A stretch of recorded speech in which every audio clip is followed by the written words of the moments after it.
Now then, people, welcome back to the Just Joe Football Show, and it's time for your live press conference reaction. We have just heard from Jesse Marsch. We are going to be discussing team moves, the January transfer window, which players will be coming in, which are going out. Of course, we'll talk a little bit about Chelsea and just cover everything that Jesse has had to just say in his press conference. So let's get into it, folks. I don't think I do it. Arsenal started like a house on fire.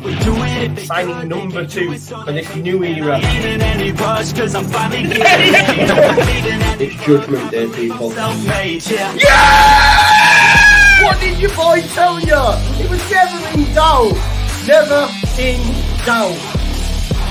Don't believe in any love, I believe I'm self-made, yeah. Big up to you all. I love listening to that. I can't lie to you. I do enjoy the sounds pumping, right? Before we get into it, as is always the case, please do smash a like on the video, yeah? We are going to talk about the transfer window. Of course we are. We are going to talk about the Chelsea game. We're going to talk about team news. We heard, of course, even before the press conference today, we heard on the Leeds United podcast from Patrick himself to say, I'm probably not going to be ready for the weekend. I don't think Jesse is privy to that information. I'm not convinced he knows that information is out there because he was talking like, oh, yeah, you know, they might be back, you know, Coops and Pat, they're on the grass. Listen, Cooper and Patrick Bamford are not going to be playing at the weekend, right? You can, listen, I've noticed a lot recently that people seem to be taking every single word that the owners or the manager says for gospel, and that's fine. That's up to you, yeah. That's cool. But we've heard from Patrick, right? We heard from Patrick. He said, "Yeah, I'm probably not going to be ready for the weekend." Jesse did say they're on the grass. We'll make a final decision on Pat tomorrow, but Pat says he's out, right? He said we have to be intelligent with how we manage him. We know that he's being managed through training as well. I seen someone make this thing on social media talking about, I'd rather have a 75% fit Patrick for next week than a 50% Patrick fit for this week. How's about we just have a 100% fit player? You know what I mean, though? It's true. Like, we shouldn't have to be carrying knocks. You know, this isn't Ledley King. But listen, Patrick's not going to make the side. I'm even sceptical Joffrey will. He was asked by Beren Cross who he felt would be better suited to deal with Chelsea, and he mentioned Rodrigo and Joffrey. And Jesse's first comments were, it all comes down to fitness. So that, for me, wipes Joffrey out of the equation because he's only just back on the grass himself. So, yeah, green screen is working, Oscar. But when I put my green screen on, my top goes mad. Yeah, I'm going to show you, yeah, because it like I disappear, look. I've disappeared. So when I've got this on, I just take it off. I like the shirt. I do. It's growing on me, yeah? So that's why it's not on. But he said, look, Luke and Junior Firpo are close, but not quite ready for Chelsea. They're about a week or two away. He was asked about Cooper and Patrick. I don't think they'll play. As I said, you know, my thoughts. Patrick's confirmed as much, basically. But he said, you know, they're on the grass. We'll make the final decision on Patrick tomorrow. But Pat's already told us he's out. He said Joffrey is back in training and ready to go. Whether that means a start, I don't think it does. He was asked then specifically on Cooper a little bit later on, and he said he looks strong. If not Sunday, very soon. And I put Patrick into that equation. I can't even remember who's next after Chelsea. Is it Everton? Is it Brighton? I can't remember. It's one of them two. Let's have a look.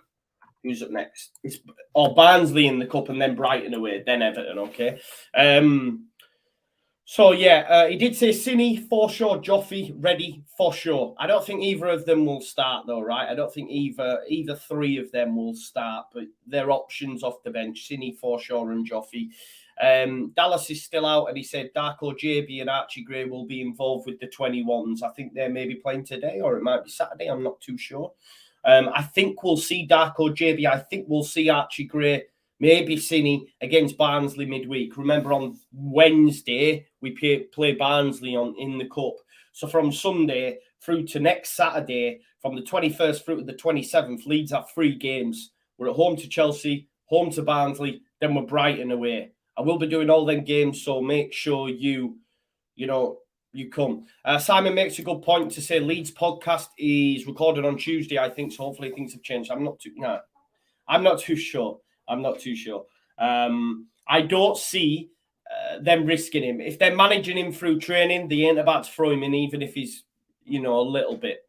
And this is the situation that we find ourselves in. We're going to talk about transfers, and I am going to talk about that man again. I'm sorry to have to do it to you, but I am going to do it. Because everything Jesse said, there is a man ready, waiting over at Southampton, right, that does everything. 21's play tonight, that does everything, right? Now, he's asked about last time out. Obviously, we drew Southampton after taking a 2-0 lead. He said, did it highlight where you need to strengthen? This was from Sky Sports, obviously. They're trying to get, transfer news out of him. And he said, no, it more focused on my sub-strategy. Felt like I was, screaming at YouTube, no shit. Especially when you're talking up last week, saying you know how to deal with the heat, and then you failed to make any substitutions. But he did say, and this is quite a little insight, he said we should have been more aggressive. We should have stayed aggressive.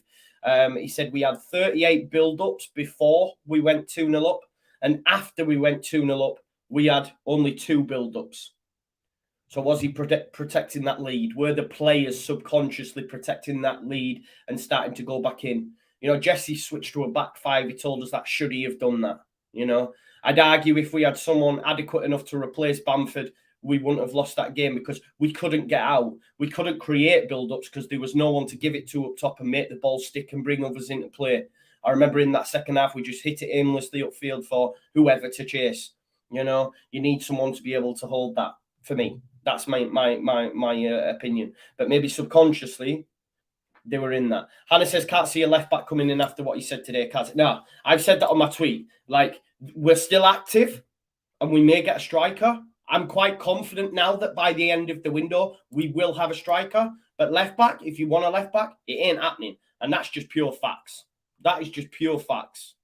If we get a left-back, genuinely, I'll give someone some cash. I just don't see it happening. Obviously the transfer window changes, but based on everything he's just said, you ain't getting a left back. We ain't getting a left back. He was asked about the transfer window specifically. He was asked about William Gnonto, the Italian who's currently playing over for Zurich in Switzerland. He said, we're being told, this was the Sky reporter. He said, we're being told by Sky Sports in Italy that a bid's gone in. Jesse wasn't aware that information was out there. He clearly doesn't tap into social media because we all know about it. So I suppose it's a good thing that the coach is staying away from all that stuff. He genuinely seemed surprised. He said, we know of him. We think highly of him. We are active in pursuing things. Remember as well, guys, this is sometimes I get stick for listening to certain journalists that are on the continent. Journalists that are close to the club poured water on this, but it's been reported that bids and that have gone in, and Jesse didn't say no either. So be mindful of that fact as well next time we're talking about specific transfers. When you're in the Premier League, you're in the big leagues, and there's a lot more who know about transfers and stuff from across the continent than maybe some that are UK based, and that's just pure facts, yeah. Because we were told that ain't happening yet. Apparently a bid's gone in, and Jesse's saying we know him, we think highly of him, we're active in pursuing things. He said, let's see how that one plays out. He did say, though, that he was asked, I guess, more on Gnonto. He said, is he Prem ready? And he went, nah. He's a long-term project.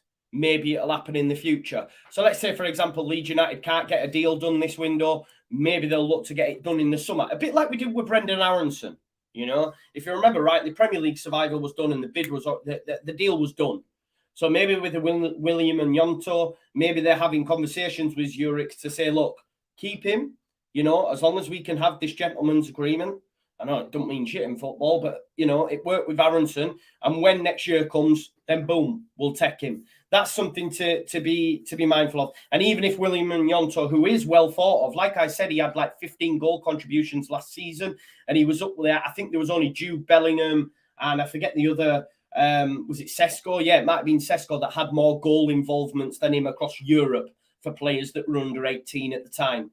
So that shows you, you know, how big of a talent he is. I believe he's played in the Italian setup as well. So again, if he comes in, he's not going to be starting. He's someone for the future. You probably see him slotting at the under-21s. For sure. Now, he was then asked, obviously moving on, you know, about that 35 million that we had committed to CDK. Everyone keeps mentioning this, Charles de Ketelara, we had that money aside, you know. Guys, like this, if Leeds United don't do any more business, it's a crying shame for me. A lot of people seem to think, oh, we're not doing any business because we haven't got the money from Rafinha and that, you know, on the 1st of September, all this chitter-chatter. Look, clubs do something that's way down the line anyway. You don't pay that money up front anyway. We managed, you know, with the Rafinha deal, that was one of our stipulations. But you'll find we're still paying for deals, you know, since Costa and stuff like that. This is what I'm saying. So people who think that we ain't got that Barcelona money, that means that we can't, trust me, we, you know, that that's not a sticking point in this. That's not a sticking point in this. What I will say though, and listen, I know the club, you know, do deserve a lot of credit and all that sort of stuff. But when we look at, I just wanted to share this with you. When we look at net spend, if you look here, the amount of money that's been spent, Leeds have actually brought in more than they've actually spent, you know. So that's something to be mindful of. When people are saying about, oh, we may need to sell players in order to bring players in, etc. Like, the club actually haven't had to spend physical money. And I get that people will turn around to me and say, well, you know, Joe, you know, we never sold anyone up to this point, and that's fair enough. But for me, in order for us to go to that next level, like, just spend a little bit more, get in that red. And I know a lot of people then say, well, what about Reds? What about that? I'm just saying we need a striker. We need a left back. The club aren't going to get a left back. We'll get into the reasons as to why. But just remember that Leeds are actually in the blue. Like, we've you know, made more from player sales and then recuperated that, of course, reinvested it, but we've still got a little bit of money there. You know, we've actually made money. If you look at someone like Forest, for example, there you go. So it's something to have in your mind that Leeds United are actually spending, you know, and Fabrizio Romano did say on his podcast just the other day that Leeds United may need to sell, you know, in order to buy, you know, and that's something to be wary of. But again, people say this guy don't know nothing, but he's top tier. He's tier 1, along with the likes of David Ornstein, etc. So we'll see. Yeah. But yeah, look, so 35 million committed to CDK. So I guess the money is there. It's just whether or not they're willing to take us into that red if we look at that net spend in order to play for a player. Now, he did say, Jesse, let's see how the window plays out. There will be movement. We're just waiting on dominoes to fall. Like this here. Maybe that means that, Ryan. Maybe that means we're waiting for our players to exit. You know, ask yourself the question. It's not Jack Harrison. It can't be Jack Harrison, but what if someone came in for Dan James? Would you be willing to move him on? Potentially. I think though, like in terms of dominoes waiting to fall, I think it's more so with other clubs. For me. I look at Chelsea's situation, for example. If you look at Armando Broja, they still want him around the place. If they get Aubameyang, does that change? Yes, it does. Armando Broja will seek a loan. I think West Ham are still waiting for him. I think West Ham will go. But there's loads of different scenarios where club, for me, and we'll talk about this guy more in depth, look at Shea Adams at Southampton. Southampton are actively pursuing a striker. I think they're competing with Wolves for a guy called Diaz, potentially. Let me just check that. Just check my knowledge. I swear I heard that. Let me just check that. Where is it? I can't find it. But I know that's really frustrating. But I know that Southampton, for example, are after a striker. Now, if they did get that player in, that then means Shea's available. You know, you look at Nottingham Forest chasing Neil Maupay. Does them, you know, saying, do you know what, we've done enough now. We've got Awoni. We've signed Emmanuel Dennis. They've just paid 40-odd million for Morgan Gibbs-White. So do they then say we don't want Maupay anymore? Maupay becomes available. I think the things is that's what it means to me when we think about dominoes waiting to fall. When these final squads get submitted, etc., Leeds United will then make their move. I'm much more confident today, after that press conference, that we will see a centre-forward in the door. Yeah? Left-back gone. Forget about it. Yeah, forget about it. But for me, I think we will get a striker now at this point. You know? Back to when he was asked, look, so when he was asked about that 35 million that was set aside for CDK, do you want to spend it? He said, yes, of course. I want as many good players as possible. However, I will say we've worked really well with Radrazani and he's helped us get what we want. I know it's hard to stay patient, i.e. for us, the fans, which it is. But he said, you know, we need to ensure the due diligence we did on the earlier signings, we do with the new signings that might come in. Now, left-back situation.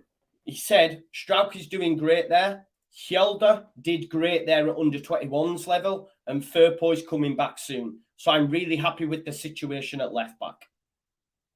So what I'll say to you then is, like he said, my mind is totally different to what it was. My mind is totally different to what it was when Firpo first got injured. That's what he said, you know. Leeds United Ultras says Wagner will sign. I disagree at this point, just based on what Jesse's just said. I don't know. Where do you get that from? Tell me what gives you that confidence? Because I know you told me before we will get this player and that player, and it hasn't come to fruition. I don't think we will sign a left back, you know, because the club said Strauch is doing great there. Hjelde did well at under-21s in that position, and Firpo is coming back. And he said, it came out of his mouth, that I'm much more happier now. The situation has changed from when Firpo first got injured, i.e., I'm back to where we were before he got injured. We don't need a left-back. And that was the club's stance. That hasn't changed. Now, if we talk about the centre-forward more specifically, he said it would be helpful. It would be helpful, i.e., I want another striker. We need another striker. Yet people tell me on my videos and on social media, we've got 5 or 6 of them, mentioning Perkins and Joseph, 21s. Let's do this. Someone said to me, but Perkins has played in Europe. He's played 4 minutes in the Premier League and a couple of minutes in Europe. Like, it's not ready. And the situation at West Ham was they're light. They were light. So light. We speak to Corey regularly. Their squad was as thin as ours. You know, who can forget when we played them in the league and the FA Cup, they had the same 11 out each time. And he gave a couple of minutes to Perkins at the end. He can't be leading the line for Leeds United. Neither can Mateo Joseph. There was talk of him going out on loan. Adam Pope asked the question and Jesse said no. You know, he won't be going out on loan because he needs time to grow in the 21s. Someone said Greenwood's a striker. Greenwood's not a striker. Both Bielsa and Jesse have played him in midfield, so that's a non-starter. Joffrey's injured, Bamford's injured. Hopefully Joffrey's back. But again, I don't see... Jesse doesn't hold Joffrey as high up as some of us fans. That's all I read into it, yeah? That's all I read into it. I don't think he holds him as high regard as he does, as us fans do. Yeah. So, striker situation, we do need one, even though some people think we don't, but we do, right? So, and that's my opinion. Everyone's entitled to theirs. What he did say, and this is the key point for me, when he was asked about the centre forward situation, yeah, I do want someone ready, yeah. I do want someone who's ready, so they don't have to adapt and take 3 months, you know, to get ready and get used to our system and to the Premier League. I need someone who knows the league, i.e. plays in the Premier League, understands the football, plays this similar system, can do what Bamford can do, runs and presses at this level, at the Premier League level, yeah, and does all the things we need. And for them that don't want to hear it, that man is Che Adams. You don't want to hear it. Some don't. But that man there is Che Adams. He does everything. He does it in the Rouse system. He scored goals at this level. Yeah, he scored goals at this level. For me, he basically said, Che Adams. He basically said it. He basically said it, in my opinion. I'll be shocked. If when Southampton get that striker through the door, we don't get Che Adams. I will be shocked. Oh, not a Prem player. You're talking wet, man. Genuinely, you're talking wet. How can he not be a Prem player when he plays in the Premier League? He basically said Che Adams. Yeah, but Matt, let me just check this. Go back and watch their 2 goals. Without Che Adams, they don't score. He beats Llorente to the ball. He also beats Christensen to the ball, who lays on the pass to Sekou Mara. Errors can be made, yeah, but he is pivotal to both their goals. Go back and watch it. That's all I'll say to you, yeah. For me, Jesse explained Che Adams. A lot of people are agreeing with me in the comments, and it's nice to see that. Yeah, but right, okay, Michael. I hate to have to do this, Michael Brown. Yeah, he scored. Was it 7 or 8? Do you know how difficult it is to score in the Premier League? Do you know how difficult it is to score in the Premier League? We've been through this, man. We go through it every week. We go through it every week. But our main man up top isn't just about goals. We know that now. Come on now. Yeah, this is bang on the money. We know it's not all about goals. We know that. Come on now. We know that. You know. Let me just check share. Was it 7 or 8? 7 goals, yeah. Danny Ings got 7 goals, but you take Danny Ings. Danny Ings got 7 goals. I called it from the beginning. Thank you, Bri. He is the perfect player for us. Yeah, so it wasn't Diaz, was it? It was Ramos. Is that how it is? Because I believe they're competing with Wolves, right? I heard this from a Southampton correspondent. Yeah. So they're keen on Goncalo Ramos. That was it, right? I think they're competing with Wolves. He is Portuguese as well, so you maybe fancy Wolves. Get that. Newcastle might be in the race as well. But I think when we're talking about dominoes falling into place, if that gets signed off, does that mean Shea moves to Leeds United? You know what I mean? Because, look, for those that don't like Shea, right, what I would say to you is think about what Jesse said. Read between the lines. Yeah, read between the lines. Jesse said it would be helpful to have a striker, but it needs to be the right guy. I don't want someone to come in who's not ready to adapt, and it takes me 3 months to get them to the required level. I want someone who knows the league, understands the football we play, runs and presses at this level, and can do all the things we need. For me, it was Che Adams. That's what he was explaining. Because he fits into our system and can do everything because he does it for Southampton. He does it for Southampton. You know? Right, okay. Okay, Ian, I'm going to go through strikers, okay, that hit more than 7 goals last season, just for you, okay? We have to do this all the time, but I'll do it for you. Callum Wilson, Neil Maupay got 8. People tell me about Neil Maupay. People say he's not good enough. I'd take him in a heartbeat. So Neil Maupay, Gabriel Jesus, who was playing in the City side and predominantly was playing off the right, although he's a centre forward, okay?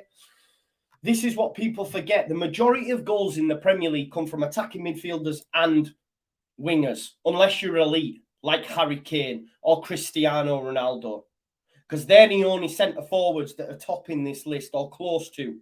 The top scorers in the Premier League last season were Mo Salah and Heung-min Son. Neither of them play centre forward.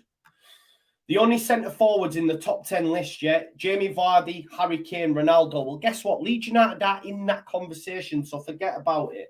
The rest of them are Sterling, left winger, Zaha, left winger, Jota, left winger, De Bruyne, attacking midfielder, Sadio Mane, left winger.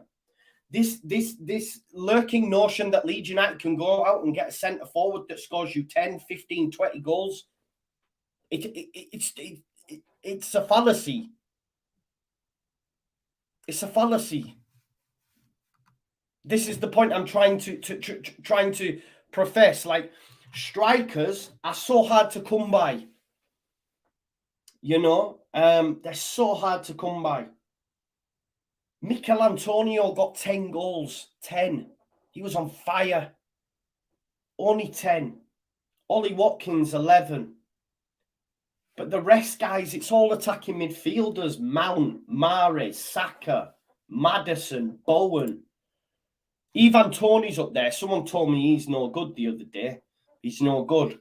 Ivan Toney's scored. But to get Ivan Toney, Leeds United would have to break the bank. 30, 35, 40.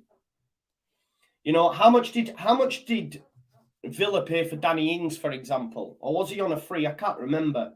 We know Callum Wilson. I mean, he scored 8, but he if he could stay fit, he would be getting mad numbers. But this lurking notion that you sent, like, we're just not in the conversation, folks. Raul Jimenez touted for moves to Man United and that. I know he hasn't been the same. He got 6. Danny Welbeck got 6. Osam Edouard got 6. It's difficult to score goals at this level. And Shea Adams does everything. Right, okay. So this is where your head's all wrong. Because what would Sarr do leading the line up front for Leeds United? The guy would be lost. The guy would be lost. What could he do for Leeds United up top? Genuinely. Could he hold it up and bring others into play? No. Sarr's a winger. He's no good for Leeds United. If you want a winger, yeah, fair enough. But we need someone who is of similar profile to Bamford. That man is not Ismaila Sarr. I'm sorry. You know? We have to remember we finished 17th last season. We need to consolidate ourselves. Shea Adam doesn't improve the ceiling of the squad. He's not better than what we've got. He's similar. But he improves the basement of the squad. No longer do we have to turn to Dan James up top. Because he's not the guy. If you bring Shea Adams on at the weekend instead of Dan James, that game's totally different for me. This is true as well. You know? And I think, for me, it just makes perfect sense to It's good, isn't it, bro? It's good. Yeah. I understand he can play, you know, but is he good enough to lead the line at Leeds United? Because Dan James can't do it, and he's a similar sort of profile to Sarr. Do you know what I mean? And I remember Sarr missing an easy chance at Ellen Road. Just like Dennis, man, they fall off a cliff. You know, everyone battering Shea Adams. Do you know how many goals Sarr got last season? 5. 5. It ain't easy in this division to score goals. But everyone would go mad for Sarr, but he just wouldn't work in our system. So Shea would work in our system and also scores more goals than Sarr. I knew we would go down this rabbit hole, but I just, that's just my opinion, it's just my opinion. I liken it a little bit to Firmino. Like, think about what I'm not saying he's anywhere close to that level, but Firmino doesn't score goals and didn't. But look what he did for that Liverpool side, and we need a similar profile in that striking position. And when he's mentioning about, I need a player that knows the league, understands the football, runs and presses at this level, and can do all the things we need, for me, that striker's Che Adams. So we'll wait and see anyway. I think that happens. I've said it. I may be wrong. People won't be happy with it. People want a flashy signing. I understand it. But sometimes, I think he comes and is a success. But we'll wait and see. Let's move it on because we'll be here all day. I've tried to share my thoughts on Che Adams for a while. People, disagree, and that's fine as well. So we'll wait and see, we'll wait and see. Now, he was asked about Kuntas-Menikov. He didn't even have a clue who he was. So he's gone now as Kuntas-Menikov. And then he was asked about Poveda and Mateo Joseph. He said he said Joseph won't go out on loan. He'll stay and continue to work with the 21s. He's very happy. And he said, I have had a conversation where he said that he's inching closer to the first team. So hopefully Joseph continues to perform. But Mateo Joseph isn't getting ahead of a Joffrey, is he? He's further down that pecking order. But people will read into that and go, all right, well, we don't need a striker now because Joseph's going to come through. Give these players time. I remember the same conversations for Ryan Edmondson. Now he's playing in League One, I think. Just give these young lads time and wait and see. On Poveda as well, he said we're looking for a loan for him. He won't be part of his plans. We knew that. Poveda was never good enough for me. There's a reason Poveda rocked up at Arsenal, Barcelona, Chelsea, City, all these different clubs and never made it really. Maybe, I don't know. He said he commended his attitude, so maybe I don't know him, do I? So I shouldn't really speak on that stuff. But yeah, he was then asked about Tuchel. Obviously, Tommy Tuchel should have a ban, and he said, the question was, we're still waiting for it to be confirmed. At which point Jesse was surprised. He was said that shouldn't happen. He got a red card. He got a red card. He shouldn't be allowed on the bench. And he said it's an advantage not to have him there. Of course it is, with the coach not there. But he said, I do know his assistant and he'll be just as good. He then was asked about Bruno Lage because obviously him and Bruno Lage came together at Wolves. And he said, look, I've sent him a message to try and resolve it. He was then asked later on, did you get a reply? And he went, not yet. So we'll wait and see there. Asked then about Chelsea. Chelsea are a great side. They're all good players individually. But he thinks we can cause them problems, especially at Ellen Road. I'll give my thoughts on that game on Sunday, obviously. On the morning of the game, I do my preview. He was asked about Rodrigo. Now, if you remember, I've been mentioning this Rodrigo propaganda that we've been seeing from the football club. We've been seeing from the football club. I'm okay with it. Like, I'm not against it. But I've just been seeing, nearly, if you go through Leeds United Twitter, every single post has been Rodrigo. Him pulling a mad face, him doing this, him doing that. And I love it, okay? But I was like, why do they keep showing this Rodrigo stuff? And I said, more Rodrigo propaganda. I mentioned it on the midweek fix. Straight afterwards, we seen another picture. And someone said, weren't you mentioning this? And then we know why today. Because Rodrigo's your captain. I'm okay with it. I don't know. I don't think he's Leeds United captain material. It's just my opinion. But he's your captain. Yeah. So that now made sense to me. Was like, yo, they've been feeding us this Rodrigo propaganda because they're like, he's your captain. It's in the psyche. It's in the thinking. Come on now. You just read between the lines. He did say, because he was asked how well he started the season. And he said he's come back very fit. He's had an outstanding pre-season. We've seen that. He scored a lot of goals in pre-season. So he said this start isn't random, and he's adapting to the league and to me.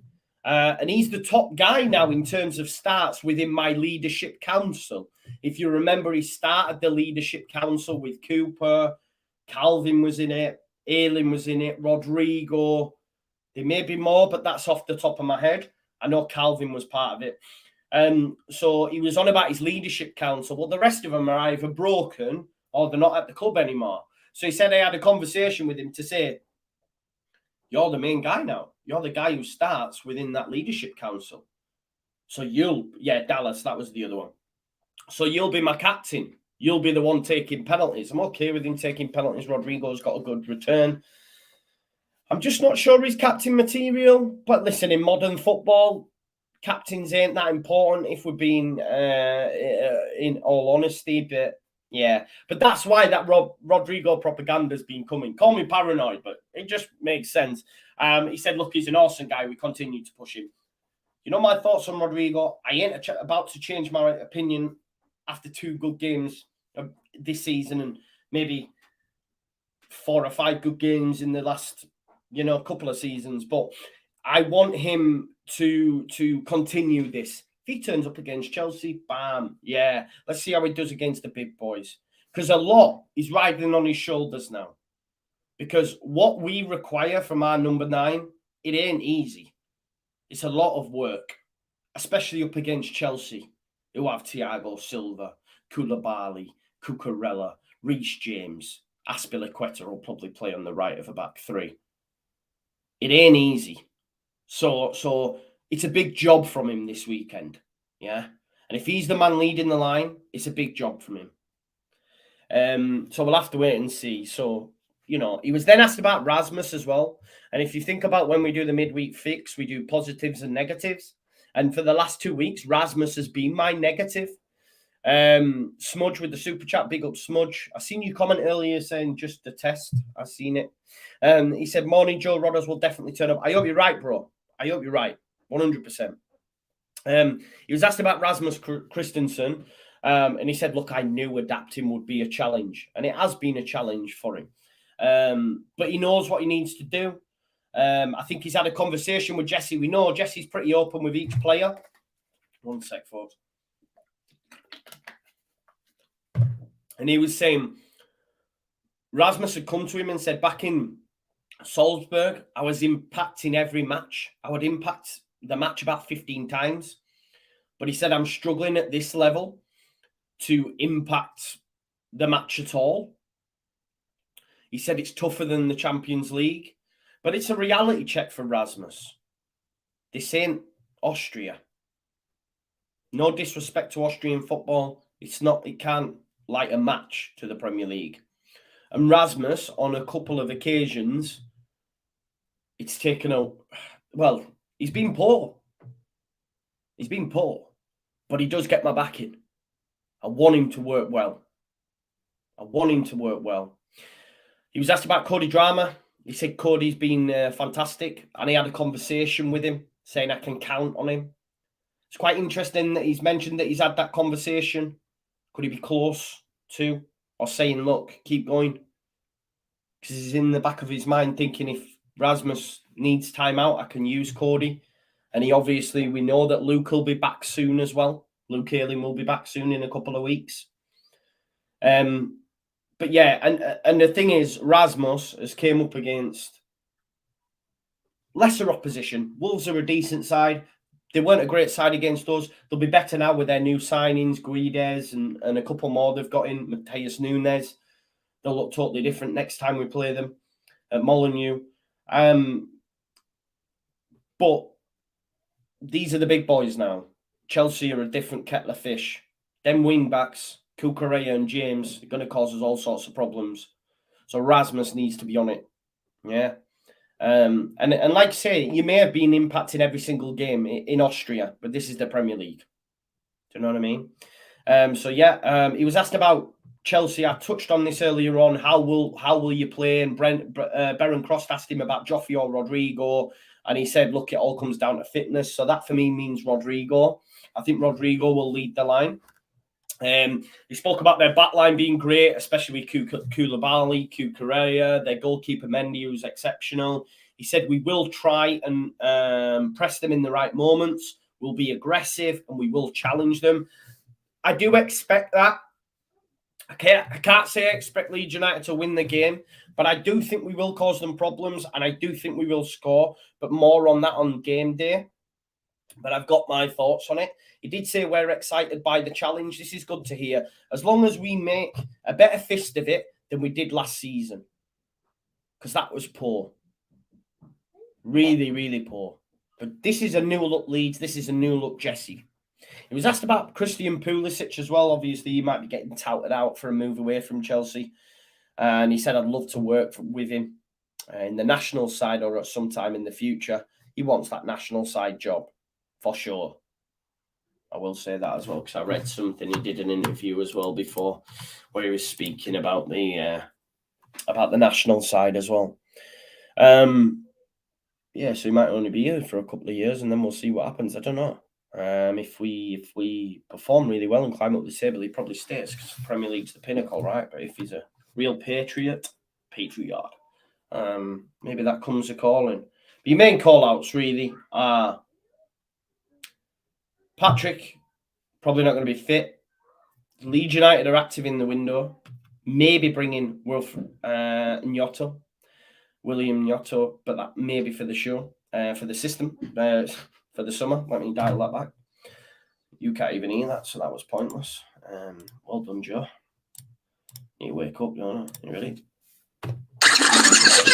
William Gnotto, but that could be for the January or for the summer, further down the line. We will get a striker. I'm going to stick my neck out now, and I think we will get a striker. Left back off the table. Forget about it. Forget about it. I think it's Shea. I think it's Shea Adams. But we'll wait and see. We'll wait and see. They're assessing their options, waiting for dominoes to fall. When dominoes fall, then Leeds will be caught waiting to catch that domino. Joffrey starting Sunday, not for me, JTEX. It'll be Rodrigo. Just on my lineup off the top of my head right now, it will be Rodrigo, Aronson in the 10, James off the right, Harrison off the left, backline as you were. Strauch, Rasmus, Llorente, Koch, Adams and Rocker. And I'm cool with that. Obviously, I'd like a proper left back, but we're not getting one now, right? And Strauch's doing okay there.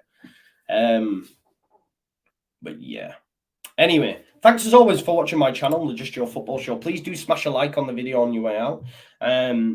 Tonight, I'll be live, 8 o'clock. Me, Corey, Oscar, Locks, Matt, Premier League preview.